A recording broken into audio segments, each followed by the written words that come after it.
नमस्कार दोस्तों, राज एकेडमी में आपका बहुत बहुत स्वागत है। आज आप इस चैनल के माध्यम से माध्य माध्यिका बहुलक में संबंध तथा विषमता से संबंधित सवालों को आसानी से हल करना सीखेंगे। ये क्लास उत्तर प्रदेश लेखपाल परीक्षा जो अभी होने वाली है उसके सांख्यिकी के संबंधित सिलेबस से है। तो चलिए क्लास को शुरू करते हैं।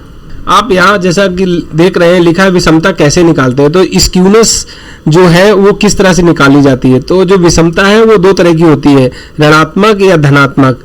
और न्यूट्रल में जो होता है वो क्या होता है, सिमेट्रिकल डिस्ट्रीब्यूशन होता है। तो यहाँ पर इसको किस तरह से निकाला जाएगा, तो कोई अगर डाटा दिया होगा तो सबसे पहले उसका माध्य निकाल लेंगे, फिर स्टैंडर्ड डेविएशन निकाल लेंगे, देन उसके बाद स्क्यूनेस का जो फार्मूला होता है उसमें उस डाटा को रख करके हम स्क्यूनेस निकाल सकते हैं। यदि मान ऋणात्मक आ रहा है तो ऋणात्मक स्क्यूनेस हो जाएगी, और यदि पॉजिटिव है देन पॉजिटिव स्क्यूनेस हो जाएगी। यदि माध्य माध्यिका और बहुलक तीनों का मान सेम है, यदि बहुलक नहीं दे रखा है और माध्य और माध्यिका ही और दोनों सेम है, तो इस स्थिति में सिमेट्रिकल डिस्ट्रीब्यूशन होता है जहां पर स्क्यूनेस की वैल्यू हमेशा 0 होती है। तो चलिए नेक्स्ट पेज पर देखते हैं। यहाँ पर आप देखेंगे कि आपको कुछ फार्मूले दिए हुए हैं। जैसा कि आपने पिछली क्लासें जो अटेंड की होंगी मेरी, उसमें मीन पढ़ाया और वेरिएंस बताया था और माध्यिका भी बताई थी। तो उसी से संबंधित यहाँ पर कुछ ये फार्मूले हैं जिनको आप दोबारा से रिवाइज कर सकते हैं। तो मीन में यहाँ समेशन xi अपॉन n है। तो xi का मतलब यहाँ क्या हुआ, जैसे कि 1 2 3 4 5 ये डाटा दे रखा है। तो इसका मतलब क्या हुआ कि इन सब का जोड़ है। समेशन xi क्या है, इन सब का जोड़ है। तो यहाँ कितना हो जाएगा, 5 4 9 3 12 और 3 15। तो इसका क्या हो जाएगा, 15 हो जाएगा। n यहाँ पर क्या हो जाएगा, तो n इनकी काउंटिंग होती है। तो यहाँ कितने नंबर है, 5 है, तो ये 5 हो जाएगा। तो इस तरह से इसका जो मीन निकालेंगे तो कितना आ जाएगा, 5 3 15, तो 3 आ जाएगा। तो इस तरह से इसका फार्मूला है। मीडियन निकालना हो तो मीडियन के लिए क्या होता है, यहाँ पर n बराबर तो आपको 5 दे रखा है। तो जब विषम होता है तो क्या होता है, n + 1/2। तो यहाँ तीसरा पद जो होगा तो ये भी आपकी क्या हो गई, मीडियन जो निकली वो भी आपकी 3 हो गई। तो आप इस स्थिति में देखेंगे कि इसका मीडियन और मॉड यहाँ पर मीन और मीडियन दोनों 3 3 है। मॉड यहाँ पर नहीं दे रखा है, ठीक है, मॉड यहाँ पर 0 है। तो ऐसी स्थिति में ये भी आपका सिमेट्रिकल डिस्ट्रीब्यूशन ही होगा, ठीक है। जहाँ पर दो चीजें समान है आपकी, तो ये सिमेट्रिकल डिस्ट्रीब्यूशन ही होगा। अब इसी में और फार्मूला जो दे रखा है जिसका अभी इस्तेमाल आपको करना है वो यहाँ पर ये दे रखा है। तो यहाँ पर आपको जैसे मालूम ही होगा कि ये जो ऊपर का फार्मूला है वो किसका फार्मूला है, स्टैंडर्ड डेविएशन का फार्मूला है। तो ये दिया गया फार्मूला जो है ये आपका स्टैंडर्ड डेविएशन का फार्मूला है।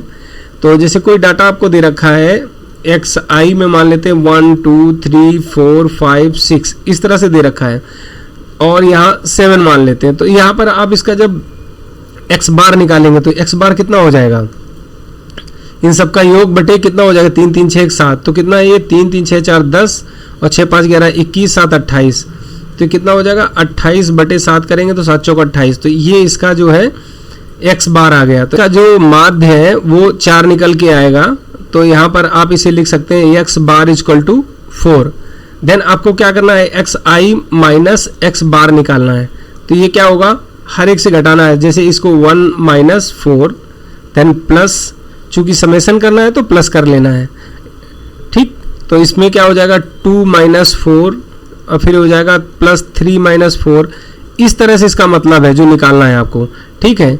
अब चूंकि यहाँ पे आपको समेशन में निकालना है तो समेशन के अंदर है, देन इसकी वैल्यू आपको रख देनी है। तो यहाँ जब इसकी टोटल वैल्यू रखेंगे देन उसका स्क्वायर कर देंगे अपॉन n हो जाएगा।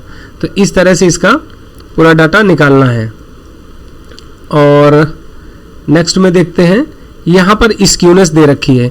तो जब आप xi माइनस x बार निकाल लेंगे देन यहाँ पर स्क्वायर में है, यहाँ पर क्यूब में करना है आपको, यही चीज़ क्यूब में करना है। यानी यहाँ पर क्या है, नंबर इनकी काउंटिंग है, जो n दे रखा है कि कितने यहाँ पर आपको नंबर दे रखे हैं। तो 1 2 3 4 5 6 7 है। तो यहाँ पर n 7 होगा, n - 1 हो जाएगा।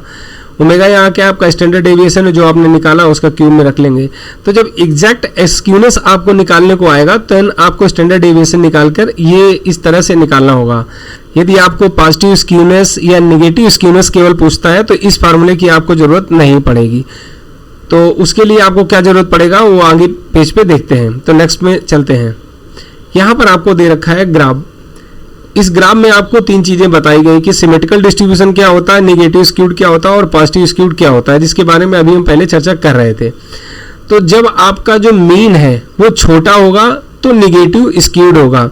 यहाँ पे आपको तीन में से केवल एक को याद करना है। मीडियन चूंकि हमेशा बीच में रहेगा, या मॉड बड़ा होगा या आपको मीन बड़ा होगा। मॉड मीन में ही डिफरेंस होगा। देन आपको क्या करना है कि यदि मीन छोटा है इसका मतलब निगेटिव है, यदि मीन बड़ा है इसका मतलब पॉजिटिव है। बस आप मीन को याद कर लीजिए तो मॉड ऑटोमेटिक उसका अपोजिट ही होगा। ठीक, तो यहाँ से आपको ये चीज क्लियर हो गया कि यदि आपका मीन छोटा है तो अब यहाँ पर क्या करेंगे, अगर मीन मीडियन मॉड किसी भी सीरीज का या जो आपको नंबर डाटा दे रखा है तीनों चीजें पता है तो आप आसानी से बता सकते हैं कि ये निगेटिव स्क्यूड है कि पॉजिटिव स्क्यूड है। ऐसी सिचुएशन में आपको जो पिछला फार्मूला दिखाया उसको लगा करके निकालने की कोई आवश्यकता नहीं है, आपका पूरा टाइम बच जाएगा। तो ये चीज यहाँ से आप सीख सकते हैं। तो नेक्स्ट पेज पे चलते हैं। यहाँ पर जैसे कि कुछ फार्मूले के बारे में, स्क्यूनेस का जो फार्मूला है उसके बारे में कुछ डिस्क्राइब किया हुआ है। लिखा है when the distribution is symmetric the value of skewness should be zero. तो सिमेट्रिकल डिस्ट्रीब्यूशन में स्क्यूनेस हमेशा जीरो होगी। उसका रीजन यही है कि मीन और मीडियन मॉड तीनों बराबर होते हैं। तो जब आप यहाँ देखेंगे कि किसी भी फार्मूले में इसमें रखेंगे, आप इस फार्मूले में रख के देखिएगा तो जैसे इसमें रखेंगे तो जीरो हो जाएगा क्योंकि आपस में दोनों कट जाएंगे। चाहे इस फार्मूले में रख लीजिए, तो किसी भी फार्मूले में जब उसको आप रखेंगे तो वो जीरो हो जाएगा। इसीलिए यहाँ पर ये जो सिमेट्रिकल डिस्ट्रीब्यूशन होता है उसका स्क्यूनेस जीरो होता है। तो यहाँ पर कार्ल पियर्सन ने एक डिफाइंड किया है कोफिशिएंट, जिसको स्क्यूनेस इनके अनुसार जो होता है वो mean minus mod upon standard deviation होता है। फिर इन्होंने ये भी कहा कि यदि मॉड अगर ना दिया हो किसी सीरीज या डाटा में तो कैसे निकालेंगे। तो उन्होंने क्या किया कि एम्पिरिकल रिलेशन जो है उसका इस्तेमाल किया। जो एम्पिरिकल रिलेशन है वो mode equal to 3 median minus 2 mean होता है। इसका इस्तेमाल करते हुए यहाँ पर मॉड की वैल्यू इन्होंने रख दी। जब ये वैल्यू रखी तो ये 3 टाइम्स यहाँ पर मीन होगा पहले और यहाँ पर मीडियन हो जाएगा, ठीक, अपॉन एसडी होगा। दूसरी चीज यहाँ से आपको और सीखने को मिलेगी कि इनकी जो रेंज है वो -3 से +3 होती है। अब मान लो जैसे एग्जाम में कोई सवाल आता है उसमें 3 ऑप्शन आपको +3 से ज़्यादा दे रखे हों और एक ऑप्शन जो है वो आपको 1 से 3 के बीच में दे रखा है, तो आपको उस सवाल को लगाने की जरूरत ही नहीं है क्योंकि आपको रेंज पता है, तो आप डायरेक्ट उसका आंसर मार सकते हैं। तो एग्जाम में आपको ये भी देखना है कि बहुत सारे क्वेश्चन आपको लॉजिकल दिए होंगे जहाँ आपसे लगाने के लिए नहीं होगा, आपका लॉजिक देखना चाहेंगे कि आप किस तरह से सोच पाते हैं। तो नेक्स्ट पेज पर चलते हैं। यहाँ पर सिमेट्रिकल डिस्ट्रीब्यूशन का एक एग्जाम्पल दिया है। तो जैसे इसमें ये डेटा दिया है, इसका क्या करना है, स्क्यूनेस निकालना है। तो स्क्यूनेस निकालने के लिए हमें क्या करना होगा, इसमें क्या करेंगे, पहले मीन मीडियन मॉड निकाल लेंगे। तो जैसा कि हमें दे रखा है और ये डाटा भी सीरीज में रखा है, तो इसका आप एक्स बार निकालिए। एक्स बार कितना हो जाएगा, तो देखेंगे कि 1 2 3 3 6 3 9 3 12 4 16 5 21, तो कितना हो जाएगा 21 बटे ये कितने 3 3 6 1 7, तो देखेंगे आपको 3 आया। मीडियन कितना आएगा, तो यहाँ पर आप जब इसका मीडियन निकालेंगे तो मीडियन बराबर कितना होता है, जो विषम संख्या है तो कितना हो जाएगा, था en + 1/2 पद होता है 2 पद, तो n बराबर 7 है, 7 + 1/2 तो कितना हो जाएगा 4th टर्म्स हो जाएगा, ठीक। तो चौथा पद इसमें क्या है तुम्हारा, तो 3 आ रहा है ना, तो आपका मीडियन भी 3 आ गया। अब बहुलक भी तुम्हारा जो है मॉड वो भी 3 ही होगा, क्यों, 3 सबसे ज्यादा बार आया। अब देखो मीन मीडियन मॉड तीनों सेम है, तो इसका मतलब ये क्या है, इसका स्क्यूनेस 0 आएगी। तो स्क्यूनेस का जो अभी कार्ल पियर्सन का आपने फार्मूला देखा था उसमें क्या था, मीडियन मीन था, mean minus mod upon standard deviation था ना। तो 3 - 3 अपॉन SD करोगे तो कुछ भी इसमें 0 में किसी का भी भाग दो तो 0 ही आएगा। तो इस तरह से जो यहाँ डेफिनेशन में दे रखा था कि स्क्यूनेस जो है शुड बी 0, जब हमारा सिमेट्रिकल डिस्ट्रीब्यूशन होगा तो स्क्यूनेस हमेशा 0 होगी। तो इस फार्मूले में जब आप निकाल रख करके रखेंगे तो आपको देखेंगे कि इसका आंसर 0 ही मिलेगा। तो इसका आंसर इस तरह से D हो जाएगा। अगला सवाल देखते हैं इसमें। यहाँ पर दे रखा है एम्पिरिकल फार्मूला के अनुसार। तो एम्पिरिकल फार्मूला क्या होता है? तो एम्पिरिकल ने जो एक रिलेशन स्क्यू डिस्ट्रीब्यूशन में बताया कि माध्यिका और माध्य का अंतर, माध्यिका और बहुलक के बीच के अंतर का जो अनुपात है वो 1:2 होता है। ठीक है, तो इन्होंने जब ये रिलेशन बताया तो इसी का जो सिंप्लीफिकेशन करके जो इसका फार्मूला डराइव हुआ है उसको देखते हैं। तो यहाँ पे जैसे आप क्रॉस मल्टीपल करेंगे तो कितना हो जाएगा? 2 median 2 mean minus 2 median is equal to हो जाएगा मीडियन माइनस मॉड। अब आपको क्या करना है कि यहाँ पर मॉड इज इक्वल टू निकालना है, देन मॉड इधर आ जाएगा, मॉड इज इक्वल टू ये 2 मीडियन है और ये 1 मीडियन है, तो ये जब माइनस में इधर और बराबर के उस तरफ जाएगा तो प्लस में हो जाएगा, तो कितना हो जाएगा? 3 मीडियन। ये आपका 3 मीडियन और ये प्लस में है, इधर आएगा तो माइनस में हो जाएगा इंटू 2 मीन।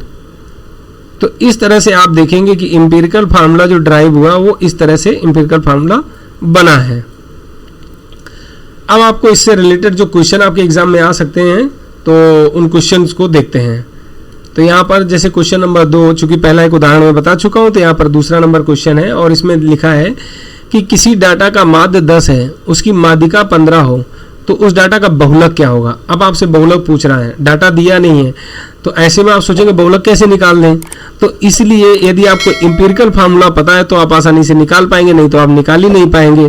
तो अब क्या है एम्पिरिकल फार्मूला क्या है जो अभी आपने देखा कि mode is equal to 3 times median और माइनस 2 टाइम्स मीन है। अब इसमें वैल्यू रखेंगे तो आप बहुत ही जल्दी इसका आंसर निकाल पाएंगे।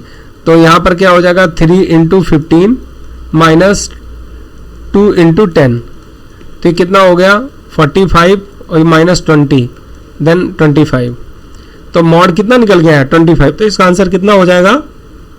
25। तो इसका आंसर ए हो जाएगा। ठीक है, नेक्स्ट क्वेश्चन पे चलते हैं। यहां दे रखा है किसी डाटा का बहुलक 20 है, उसकी माध्यिका 10 हो, तो उस डाटा का माध्य बताइए। अब सेम क्वेश्चन को इसमें क्या होगा कि आपको कभी बहुलक पूछेगा, कभी माध्य पूछेगा, कभी माध्यिका पूछेगा, 3 चीजें ही इसमें पूछेगा। चौथी इसमें आपसे स्क्यूनेस भी पूछ सकता है कि ये पॉजिटिव स्क्यूड है कि निगेटिव स्क्यूड है, तो वो भी आप इसमें आसानी से बता सकते हैं क्योंकि तीनों की वैल्यू के बीच का रिलेशन जो आपने ग्राफ में देखा उस रिलेशन को यहाँ पर बता करके आप आसानी से बता सकते हैं।